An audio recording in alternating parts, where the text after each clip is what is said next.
Hello, my name is Jessica, and today I'm going to talk to you about a Capstone project that I developed. With this project, we had to go through an approval process with our professor with how we created the ideal, our plans for the project, and I chose something that I thought would benefit me for my future career choice.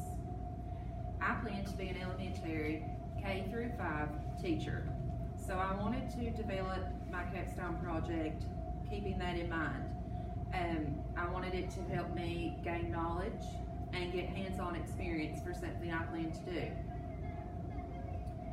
So I talked to my professor and told him my ideal was to work with a 2nd grade teacher. I currently substitute and tutor at Elkhorn Elementary. So I talked to Mrs. Turner, who teaches 2nd grade, and asked her if she would mentor me throughout this project, and she agreed to do so. So I knew I wanted to do a math lesson, so I gathered materials and I looked through the books, and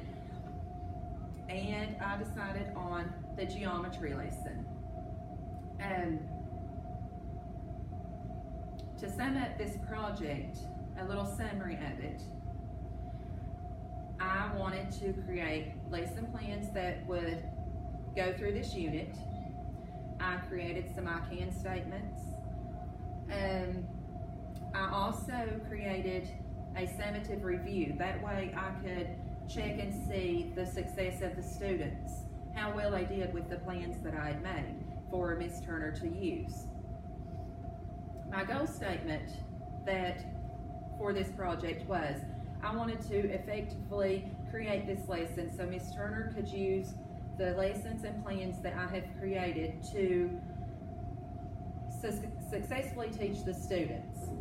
And after the lesson, I plan to use the summative review and assessment to see how these children did, to see how if I succeeded with my goals.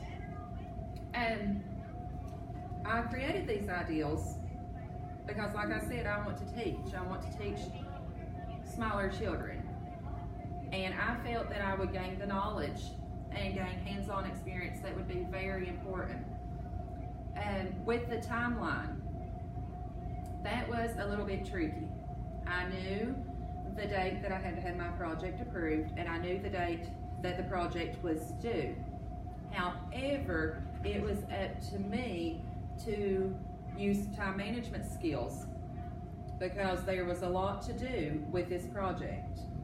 I had to manage my research time.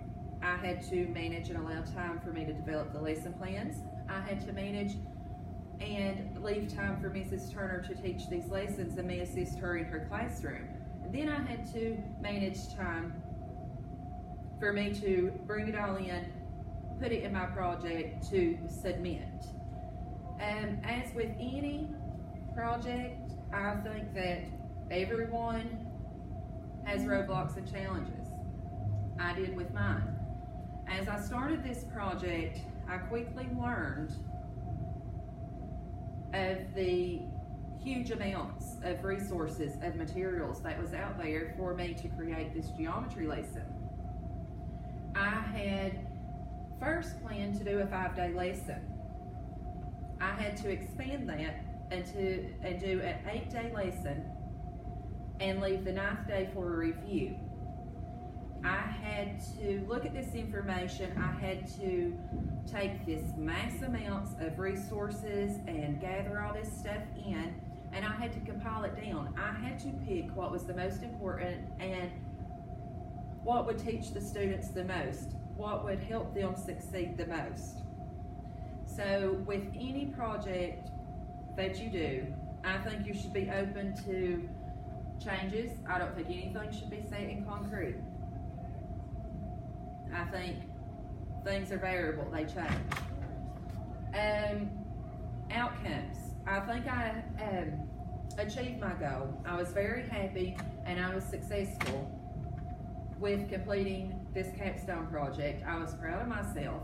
It was challenging for me to do this. It was challenging for me to develop this lesson plan. This was the first time I had ever developed plans on my own, and I think that I did this and Mrs. Turner was used to effectively teach the students.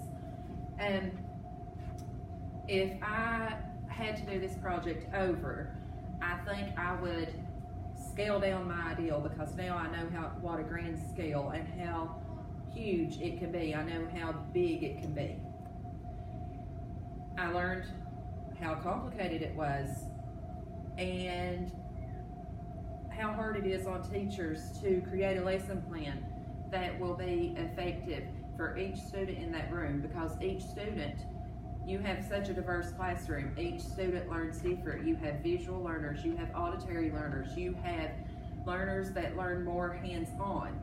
And if I had it to do over with, I think that's one thing I would have added in my project. I would have developed a plan that allowed me to break up and make small sections for the children to rotate through. I would have sections set up for the hands-on learners. I would have sections set up for the visual learners.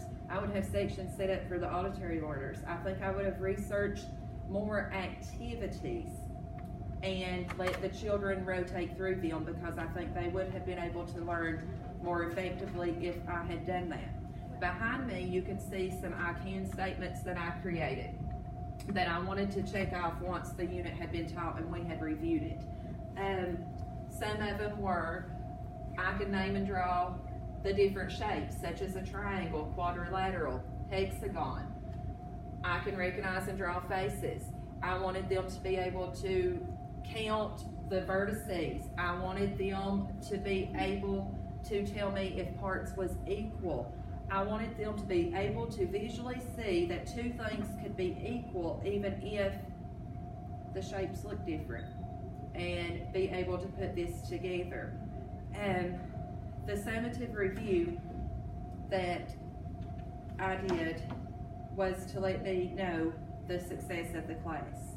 I was very pleased with the outcome, and I think that for my first plan all on my own, that it was a success. Like I said, there would be things that I changed, there would be things that I would add. I think the small rotation in groups would be a good thing to add, in different projects that you could add. But I do think that it was a successful capstone project, and I look forward to doing more of this in my future career. Thanks.